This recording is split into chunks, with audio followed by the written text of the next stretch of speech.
کہ 1450 سال کے بعد آپ نے یہ تو اعتراف کر لیا کہ اگر کوئی پیغمبر کا اور داماد ہوتا تو وہ بھی مباہلہ میں جاتا. ہم تو کب سے کہہ رہے ہیں، کہتے ہیں کہ وہ لفظ رسول نہیں بن کر گیا بلکہ داماد.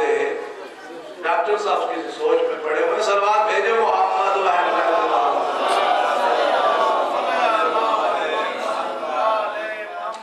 تو علی کی بڑی شان ہے، علی کا بڑا مرتبہ ہے، علی کا بڑا مقام ہے، بہت بڑا مقام ہے علی کا.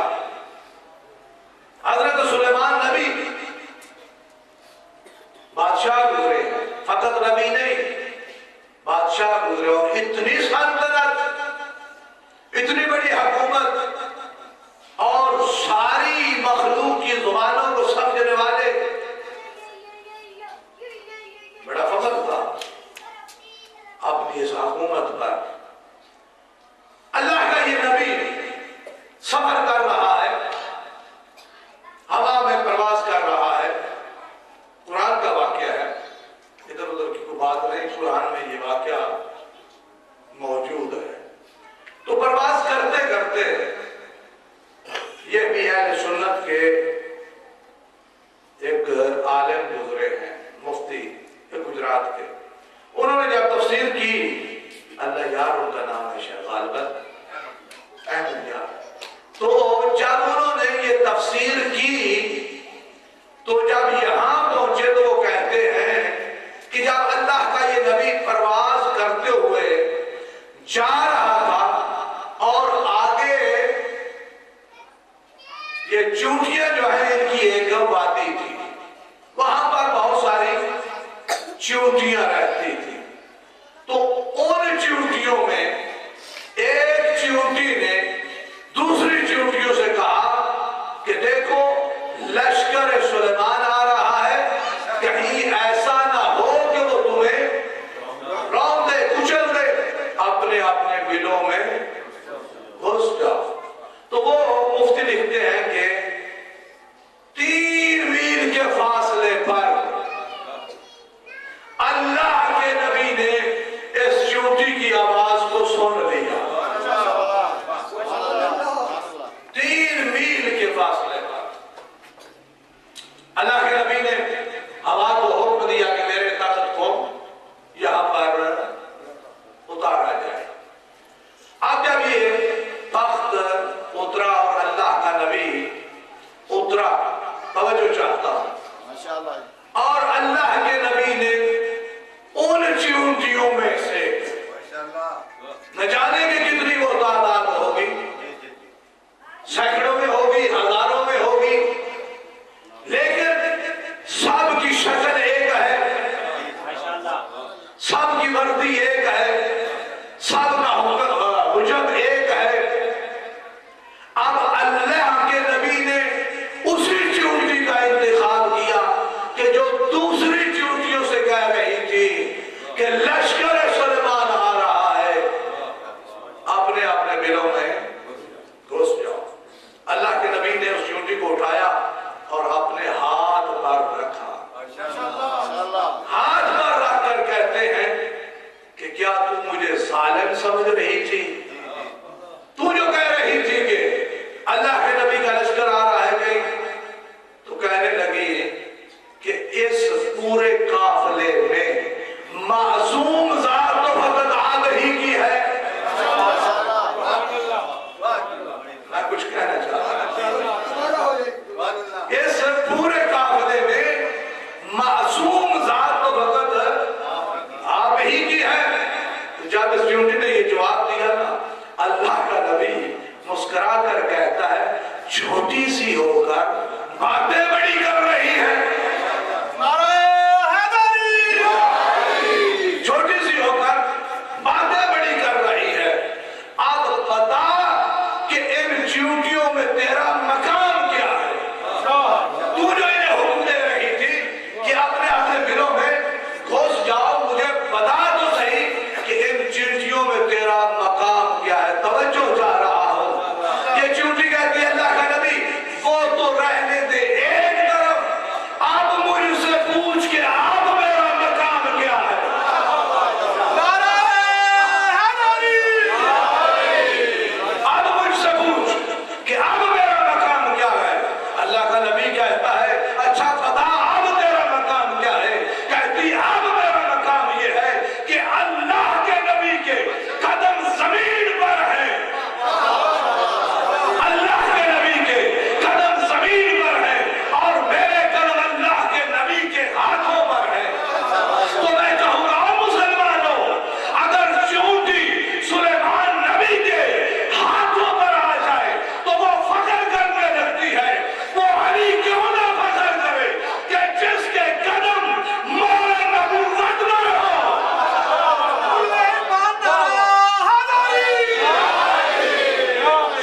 علی کا مرتبہ، علی کی شان بہت بلند ہے. مسلمانوں نے سمجھا ہی نہیں کہ علی کہتے کس کو ہے، سمجھا بھی گیا، جانے بھی گیا، اس لیے کہ پیغمبر کا فرمان ہے یا علی لا یعرفک الا اللہ وعنا، اے علی تجھے اللہ اور میرے سوا کوئی حقیقت میں جانتا ہی نہیں. نعرہ تکبیر،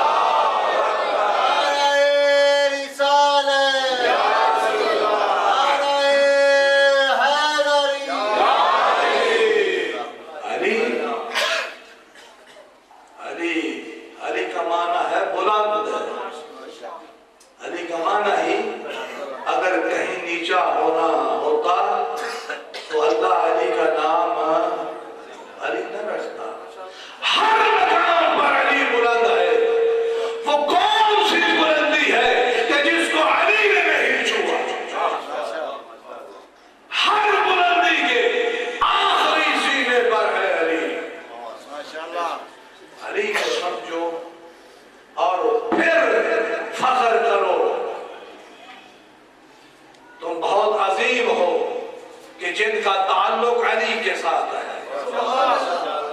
بہت عظیم ہو، فخر کرنا چاہیے، اس لیے کہ علی ہے ہی ایسا کہ جس پر بندہ فخر کر سکتا ہے.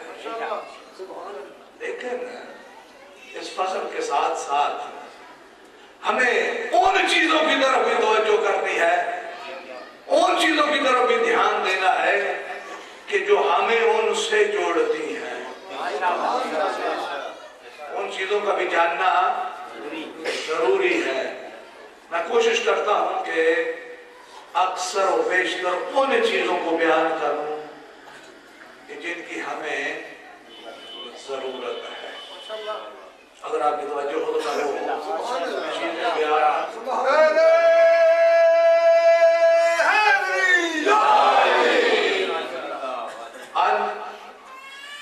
جابر ان محمد ابی جعفر علیہ السلام، سلام بھیجے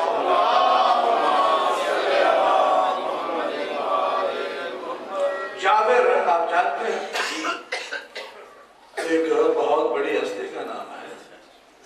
جابر نقل کرتے ہیں کہ امام محمد باقر علیہ السلام نے کچھ اپنے شیعوں کی علامتیں بیان کی. گھبراہٹ نہیں، اپنے شیعوں کی کچھ علامتیں بیان کی ہیں. تو جب ہم ان سے جڑے ہوئے ہیں اور اس بات پر فخر کرتے ہیں اور کرنا بھی چاہیے، لیکن کیا وہ علامتیں ہمارے اندر موجود ہیں؟ ابھی تو بڑے بول رہے تھے آپ بولو نا، تو پھر اتھے آگئی سلام بھیجے محمد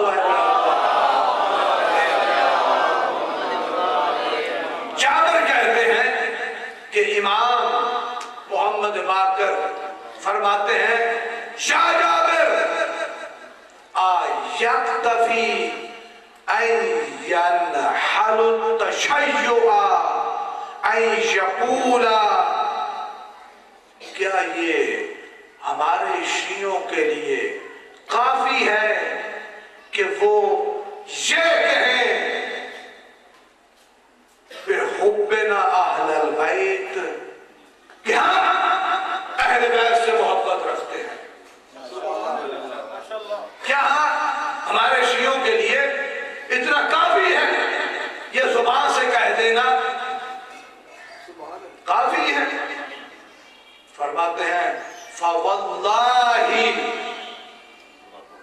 ما شیعتنا، وہ ہمارا خدا کی قسم ہمارا وہ شیعہ ہے ہی نہیں. من اتق اللہ وأطاعہ، کہ جو تقوی الہی نہیں رکھتا اور اس کی اطاعت نہیں کرتا. ناگوار بات تو نہیں گزرا. امام فرما رہے ہیں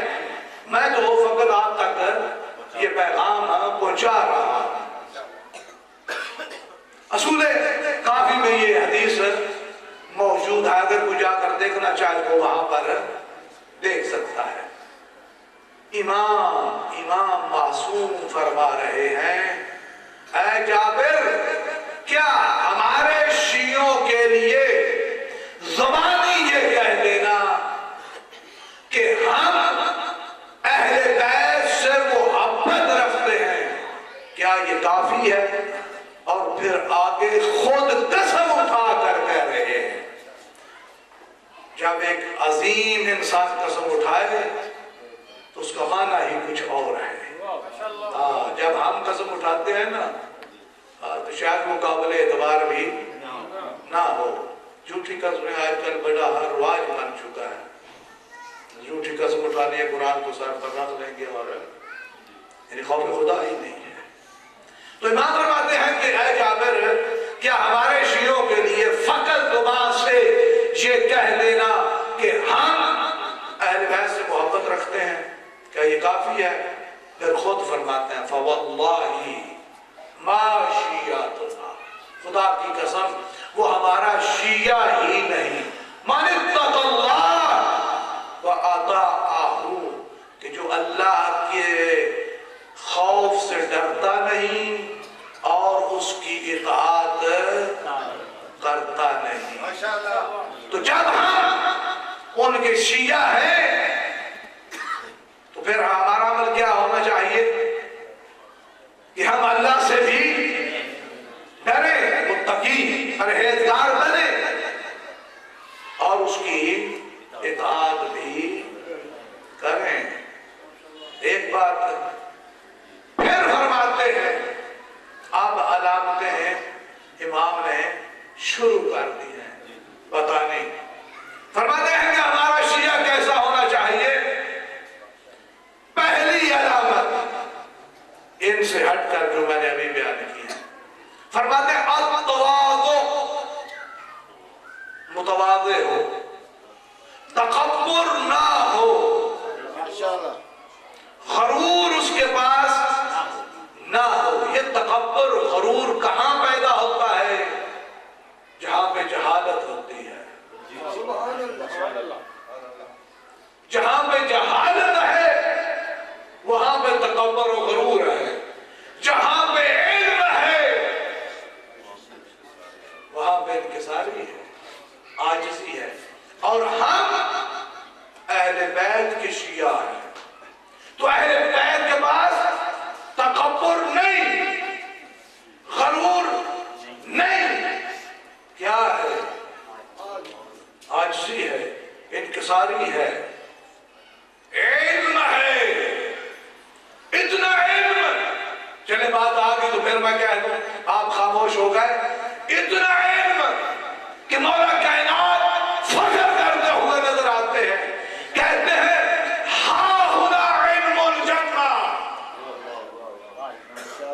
علی اسے کہتے ہیں کہ جس کے دل میں علم ٹھانٹھے مار رہا ہے، زکانی رسول اللہ زکن زکا، رسول اللہ نے مجھے ایسے علم بھرا ہے جیسے ایک پرندہ اپنے بچے کو۔ نعرہ تکبیر، نعرہ رسالت، یا رسول اللہ،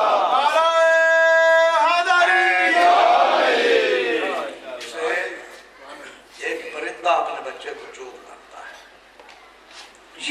یہ مثال کیوں دی ہے کہ جس طرح ایک پرندہ کسی اور حیوان کی بھی بات کر سکتے تھے، لیکن آپ جانتے ہیں کہ یہ جتنے بھی حیوان ہیں جب غذا کھاتے ہیں، مثال کے طور پر آپ بھینس کو لے لیں، گائے کو لے لیں، تو جب یہ غذا کھاتی ہے تو وہ کتنی حالتوں میں تبدیل ہوتی ہے، تب جا کر دودھ بنتا ہے، پھر وہ اپنے بچے کو جا کر۔ لیکن پرندہ کیا ہے؟ پرندے کی کیوں مثال دی ہے؟ اس لیے کہ پرندہ جس طرح اٹھاتا ہے ہو بہو نگد اسی طرح لا کر اسے کھلاتا ہے۔ اب غور کریں کہ علی کیا کہہ رہے ہیں،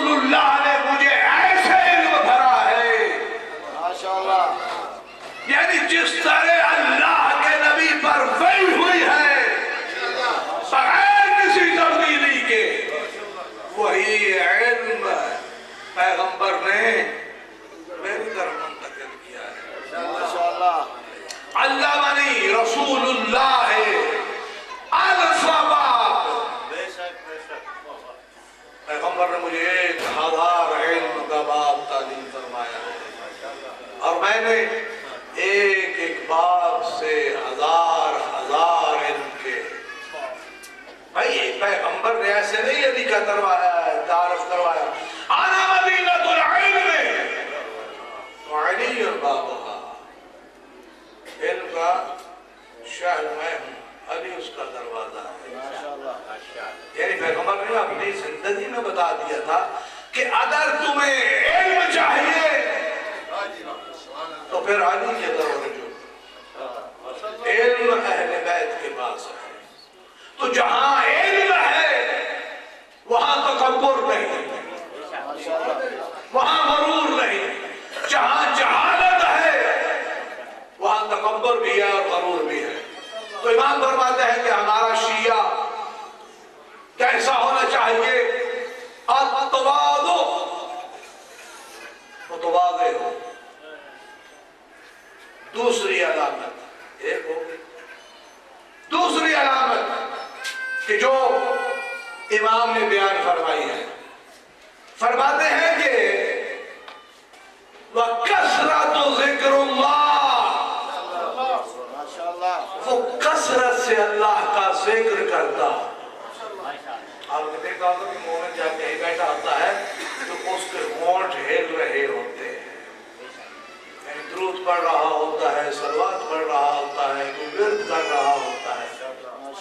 تو ہمارا شیعہ، یہ شیعوں کی علامتیں ہیں، تھوڑا تھوڑا ساتھ یاد کرتے چلے جائیں، کام آنے والی بات ہے۔ محمد والے محمد صلوات،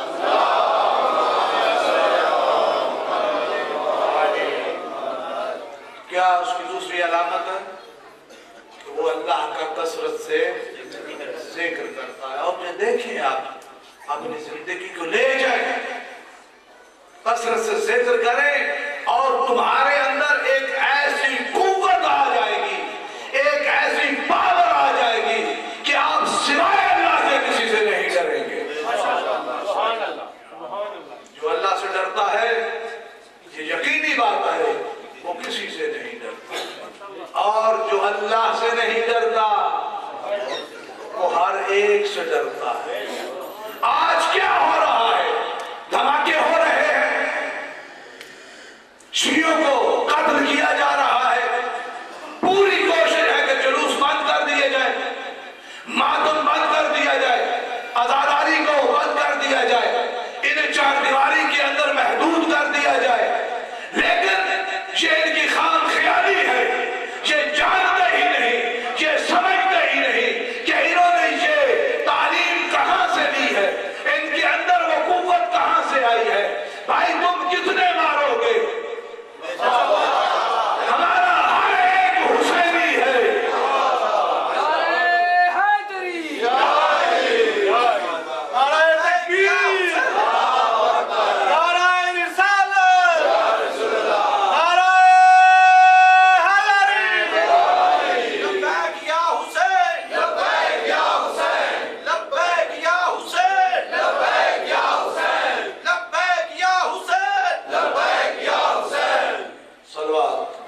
ہم اہل بیت والے ہیں، ہمارا تعلق اہل بیت سے ہے، اہل بیت نے ہماری تربیت